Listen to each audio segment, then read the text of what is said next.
Now, I cut teeth playing advanced Dungeons & Dragons many years ago, and I am familiar with character death as part of the game. 5th edition has been a different kettle of fish. Over the last 7 years, I have been the DM with a monthly scheduled game, excluding December, with the majority of the same players. More of a beer and pretzel style of play. Many jokes, and it's not too serious, heavy on puns. No character has ever died, many knocked unconscious, and 1 or 2 failed death saves, but no actual deaths. Last night, the group and I finally got my wife to play after begging her for the last 7 years. The majority of games are at our house. She reluctantly agreed to give it a go. I whipped up a champion fighter dwarf and she was ready to go.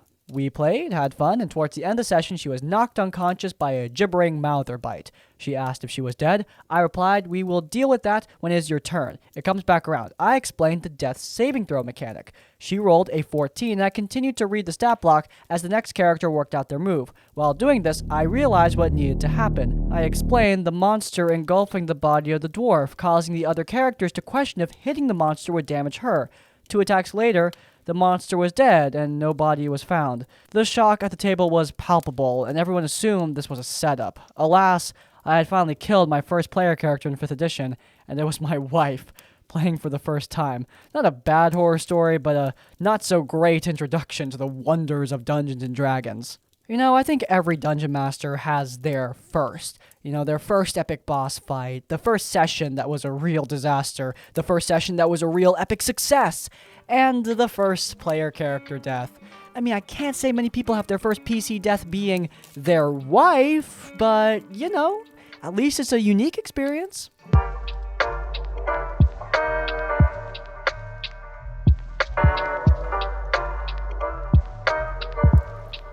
So I just came back to a long-standing campaign after a 4-month hiatus due to my wife and I having our child. Prior to this, I've been in a fantasy homebrew setting that my friend made, and from what I can tell, everyone else at the table, 6 player characters, all of us were having a great time. I just came back and my character leveled up 3 levels, and DM gave him a really cool magical weapon to scale with the rest of the party, and I was super excited to get back into the fray.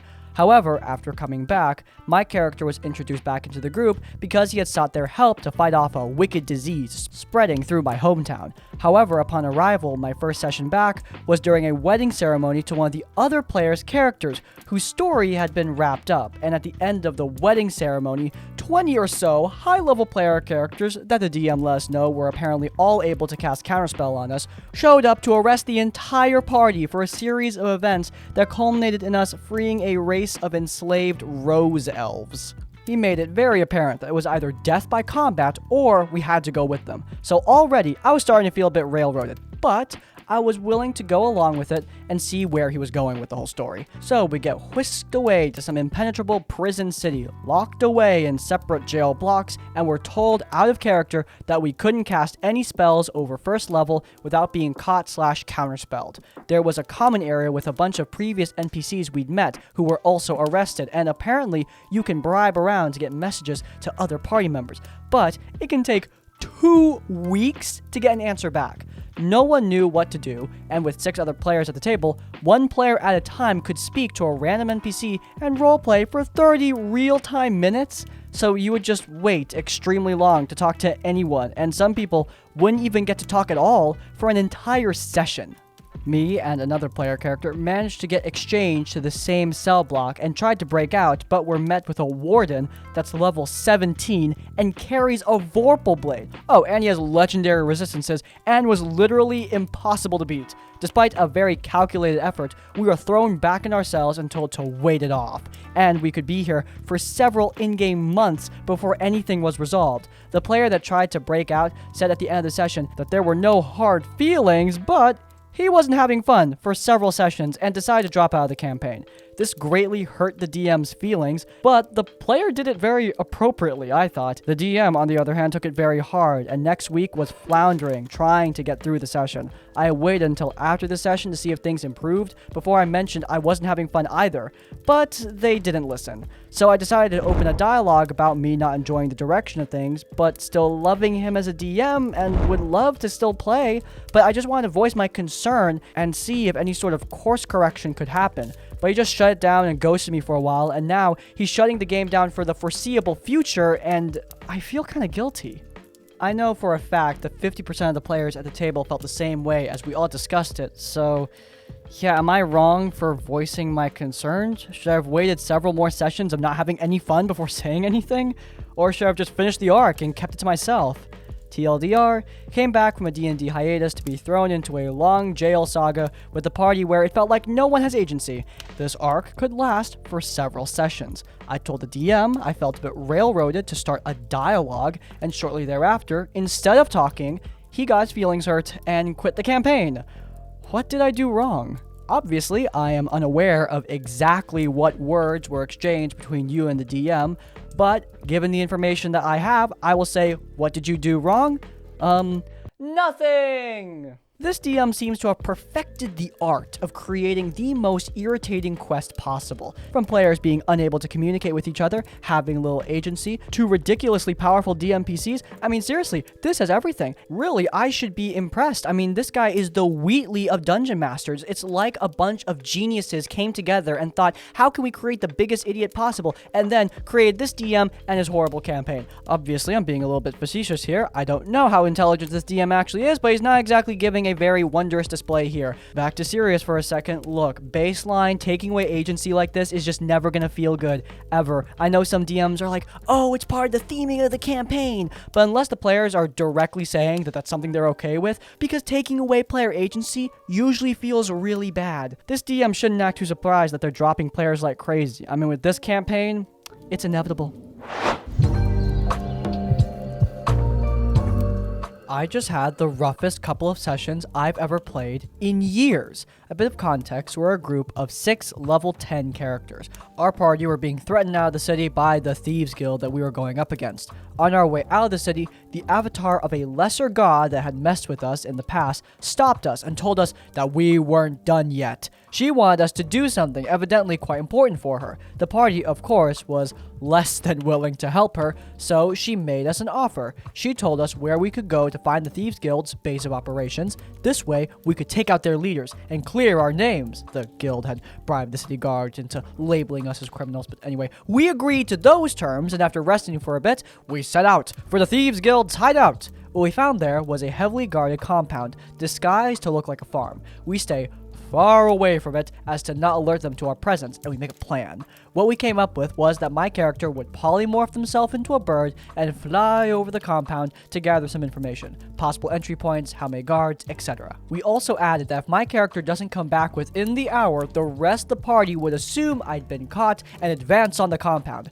And boy, did I get caught. As soon as I was within range, an archer on the wall of the compound shot at me. Keep in mind, I was literally a bird at this point, a hawk to be exact. The arrow hits, and I turn back into my true form and instantly fall to the ground. No time to use any of my magic items or cast any spells that would save me. I somehow don't die from fall damage, but I was left pretty hurt. I try to bluff my way out of the situation when the archers on the wall start questioning me. One natural one on my deception check later, and I'm unconscious with about 4 arrows sticking out of me. They don't kill me though. Rather, they take me inside and start interrogating me, thinking I'm a spy for one of their rivals. I didn't get any chance to escape. As soon as they were done questioning me, they knocked me out again.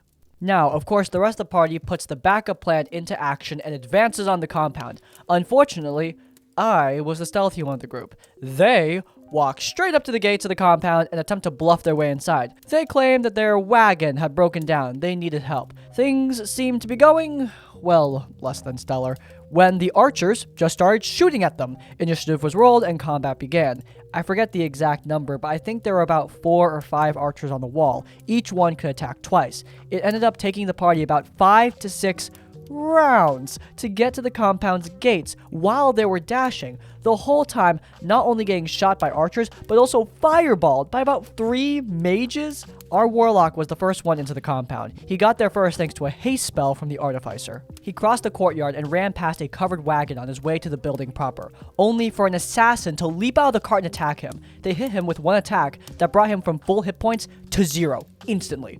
Another assassin had their turn immediately after him. 2 attacks later, and the warlock was dead. Just like that. our paladin somehow got inside the walls and went straight to the nearest archer tower. She managed to kill 2 of them before she was fireballed into oblivion. Our paladin had a really high armor class with half cover. The archers would have to roll a nat 20 to be able to hit her. So, when I say fireballed into oblivion, I mean it, literally. The mages would not stop throwing fireballs at her until she was down. 2 other party members, including our artificer, went down before they even made it to the gates. The wizard made it under an invisibility spell. They managed to get just inside the gate before they were shot by an archer. No idea how they knew where to shoot, and they were down too. What happened to my character? They were killed off screen by the thugs that were interrogating them. The DM told me that I would most likely die if the party couldn't rescue me in time. This massacre took place over the course of 2 sessions.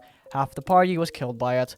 We spent about a week cooking up new characters to bring in, though nothing could have prepared me for what happened to those who survived and how the new characters were introduced. The survivors were sold to the devils of the 9 hells by the Thieves Guild. All of us, new characters included, were tortured by the devils in an attempt to get us to give up our souls. Those of us that said no were plopped into the new situation in which, I wish I was exaggerating, 1 hit point, 3 forms of indefinite madness, and 4 levels of exhaustion. The only fragment of good news is that we're not being tortured anymore, and are mostly free to do what we want, as long as we obey the devils, that is. The DM assures us that our situation is not as bad as it seems, and that we can easily fix ourselves and find a way to escape. That is, after it was revealed that we're in the 3rd layer of the hells, Minoris, and that we can only go up or down in layers with an archdevil's express permission, and that we cannot teleport directly out of the hells even if any of us were capable of casting such a spell, because by the way, even after all of that, we're still only level 10. Plugged my best estimate of the battle at the compound into an encounter difficulty calculator, and the result I got back was, this encounter is potentially impossible and has a very high likelihood of wiping out the party. This is not the first time something like this has happened to this group. The DM seems to love darkest hour moments, and we've constantly been in situations where we just seem hopelessly outmatched. Oh man, what kind of DM would do that? Most combat encounters we've been in have been hard and down to the wire, but nothing even comes close to the fight at the compound.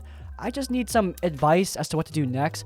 I'm tired of seemingly hopeless odds. My previous character had gone through some pretty horrible things in Barovia, and that has left them with a shattered will. I was hoping to play a character full of hope and joy again, but I can't see that happening given their situation, being trapped in hell after being tortured by devils. It especially doesn't help, because this is a paid game. Oh, that sucks. And more than one player that I've made friends with over the course of numerous sessions have told me that they feel optimistic about our situation. Sorry if this feels like a bit of a rant. I really need some advice as to what to do from here. Alright, elephant in the room. There are many ways in which I am similar to this DM. I also like holding my party on the edge of death. But number 1, my players are okay with that. Combat difficulty is a session 0 topic. However, we've said this many times. Say it with me, folks. Difficult versus frustrating. And while I don't know about the rest of this DM's encounters, the compound encounter is the definition of frustrating. I mean, wizards who seemingly never run out of fireballs, archers that can see through your wild shape, a ridiculous run to get to the fortress in the first place for seemingly no reason, making the fight just mainly the players going, I dash to the fortress, which, yeah, never fun. I mean, that whole thing just doesn't sound very enjoyable as a D&D encounter. Difficulty, as I've said many times, isn't supposed to be punishing. It's supposed to be enjoyable. I mean, punishing is part of the enjoyability, but, you know, you get my point. Trust me, guys, I don't have a problem with difficult combats, but this is just way too much. Also, the situation, like the OP said, is just incredibly bleak. I mean, that whole thing in the hell's just ridiculous. And if that's not the kind of campaign you're looking for, there's nothing wrong with talking to the DM about it. And if they don't want to change, then that's okay. You don't need to stay. If you're not having fun in this game, I think that's perfectly reasonable. And if you want to walk out, I think that's perfectly reasonable too. Now let me start off by saying this. My partner, let's just call them Jacob, for brevity's sake. Jacob and I are going good. Sometimes, obviously, we butt heads, but we haven't had a real bad argument in a while. I'm in 2 campaigns with them, one where their good friend runs, and one where Jacob runs as Dungeon Master. The first campaign has 4 players, myself, Jacob, and 2 others. Let's call them Ron and Nadine, who are both rogues, and of course the DM. We agree that although we do like battle sequences, role-playing is fun to balance it out, because what is D&D without a bit of role-playing, right? Now Ron mostly likes the battles, but they're also pretty good with roleplay. Nadine, on the other hand, is the opposite, but still happy to play regardless. I am very much the same as Ron, but I do wish that roleplay was a bit more...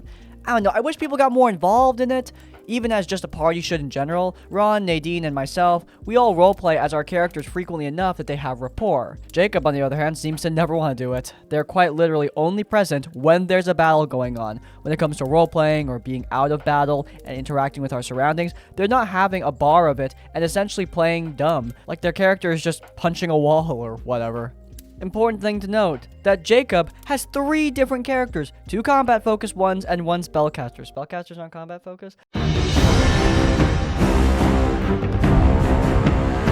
I mean, whatever you say. All 3 of them, I'm not kidding, have just straight up antagonized my character straight out of the gate. Like barely any interaction, already taking digs at mine. Mine is also combat-based. For Jacob's latest character, I even tried playing my character to be extra nice for them. But they're still playing their character to be a complete asshole to mine. No one else is, just mine.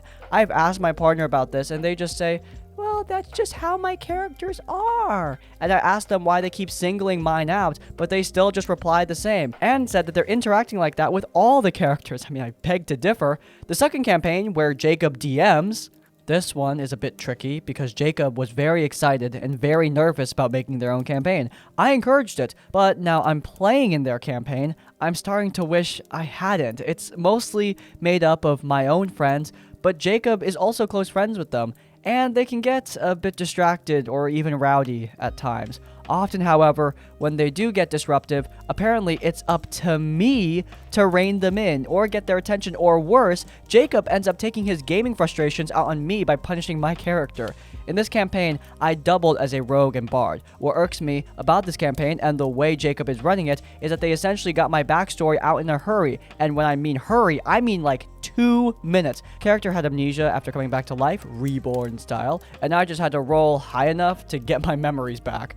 I told them that this made me upset, but tried to give them feedback gently as they were prone to just call the whole campaign off. Now, for the bard part. Outside the game, I told them I wanted to branch out into bard with this character, and they jokingly said that if I were to get inspiration, I would have to come up with a song. I took it as a joke, but come next session, I tried to give another player inspiration, and the DM, Jacob, told me I had to sing for them, which, for one, made me super uncomfortable, and I tried the whole inspiration thing again later that session, and Jacob was still expecting me to sing, but I just told the player to add whatever the dice was. As for the NPCs in Jacob's campaign, I'm not kidding, every single one has an attitude with my character. TLDR, partners' characters are straight up assholes to mine, whichever campaign I play in. Look, I'm not saying you need to, like, break up with this guy. I am saying that maybe you should punch him in the... No, I'm just kidding. Look, I don't think you should break up with somebody solely over Dungeons and Dragons, but all of this is not something that you should ignore either. This guy clearly has some frustrations, and clearly it's making you frustrated too. I mean, this is bothering you, and I don't think you should just let that slide. I don't think that you should just need to live with your uncomfortability when this dude is being a dick in a hobby that clearly you find special. My primary concern comes from the fact that you talked to your partner about this directly, and they just said, oh, it's not a big deal, it's just in the game, which, look, even if it is just in the game, I mean, you said it makes you uncomfortable. I think any partner worth their salt would take that a tad more seriously. Again, not saying you need to break up with this guy, but I do think you should at least have this conversation again and see how they respond, because just because this is a game doesn't mean it doesn't take place in the real world. I mean, you're still playing the game in your normal life, and the behaviors that you exhibit in the game, they still matter. So yeah, just have a conversation about this.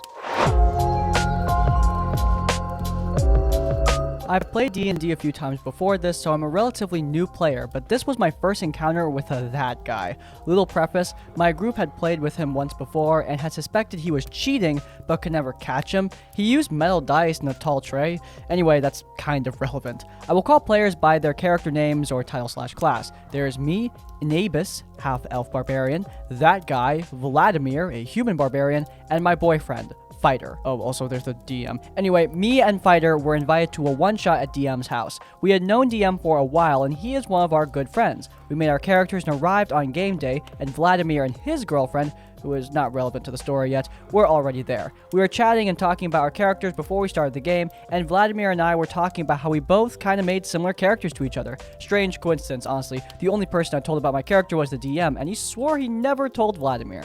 Anyway, the game starts, and we all got our mission to protect a village from an orc attack. Vladimir, where is the orc stronghold? DM, it's about a day east of here. Why? Vladimir, I head to the orc stronghold. I was, at this point, not really worried about Vladimir. I was just thinking, cool, if he joins the orcs, that's going to be a really cool fight. He goes and talks to the orcs chieftain and gets permission, after getting his butt kicked by one of the orc war leaders, to join them. A little later, after getting some defenses and putting the rest of the characters in place, battle begins. My barbarian is cutting down the orcs one by one, and I was feeling really happy. Then, Vladimir pipes up. Hey, don't orcs have an ability that if they fall unconscious, they can revive at 1 hit point? Spoiler, full orcs, which we were fighting, cannot do that. Only half orcs. DM before this had only ever run a modern day zombie campaign, so fancy D&D was new to him. So he just believed Vladimir. We found out after the game that orcs, can't do that. I was crushed. All my barbarian kills were just gone. Just like that, snap of a finger. We fought through them again, and Vladimir went to the leader of the village, like straight to the leader, who was in a house among many houses. But no, Vladimir just went straight to our leader's house and killed him. Yay! During the battle, I had been hit a few times and went down to 4 hit points. DM asks how I look, and I say that my barbarian is kind of doing rough, and Vladimir looked right at me, and all of a sudden, his character, who had not seen me this entire fight, starts barreling towards me and will only attack me, even when other characters were hitting him. And no matter what my barbarian rolled to hit, I would never hit him, at least it seemed. And he never rolled under 10 the entire night. It's, possible, but just highly unlikely. Anyway, my character, yeah, she died, and eventually the others killed Vladimir's character. So we tried again with some new characters, and I brought my mistrust to the DM privately in another room, telling him that I and Fighter think that Vladimir is cheating his rolls, using solid metal dice and suddenly rolling them in his fingers when he looks at the numbers. He also just randomly betrayed the party to a bunch of orcs. Like, is that just normal? Anyway, DM comes back and jokingly asks Vladimir to use a different set of dice because your luck is insane. I wonder if you could do that in a different set. We start up again after I and the 3 other characters he killed had made new characters, and DM specifically asked little to no magic because, like I said earlier, he never really runs fantasy. Vladimir made a wizard, and his girlfriend made a bard. She'll now be known as Bard. We ambushed the orcs, and in the battle, the chieftain of the orcs tried to use a health potion, which he ended up not being able to use because of a D&D technicality. Vladimir was next in initiative. After Vladimir went, it was the bard's turn, and Vladimir chose her actions for her. She didn't even really try to input, she just let him.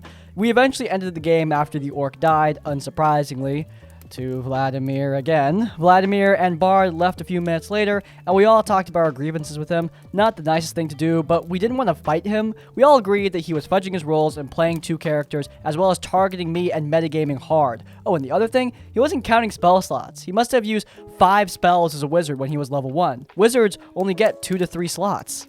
DM got a call, and it was Vladimir, saying his van couldn't get up a hill near DM's house, so DM and Fighter go to help him. I was not present for this, thank God, but I was told later, Vladimir sat in DM's car, and DM got Vladimir's vehicle up the hill, and then DM drove Vladimir back to it. DM and Fighter told me that when Vladimir got out of the car, all they smelled was, well, shit, and Vladimir had a long mark on his shorts.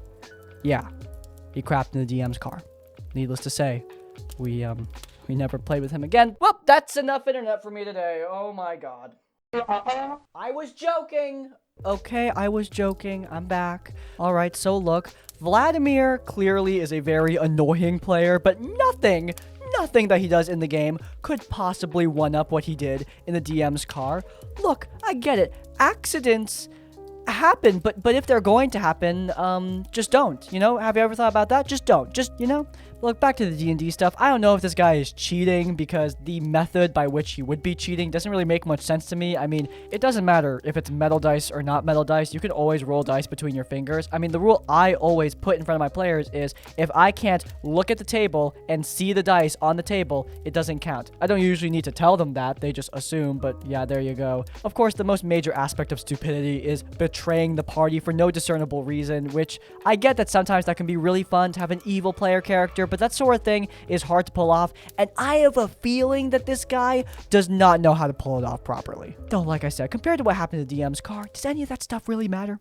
Does it? Okay, now it's enough internet for me today. That's going to be it for today's episode of RPG Horror Stories. If you guys enjoyed, then please do leave a like. If you want to see more of our content, then you can check out our latest YouTube short. I made a short for the first time. It's about werewolves, now to improve them in Dungeons & Dragons. It's linked to the cards. And while you're there, subscribe to Crispy's Tavern to get more of our content as it comes out. And finally, if you want to leave your own stories or thoughts, go down in the comments down below. If you can think of a comment, leave the comment.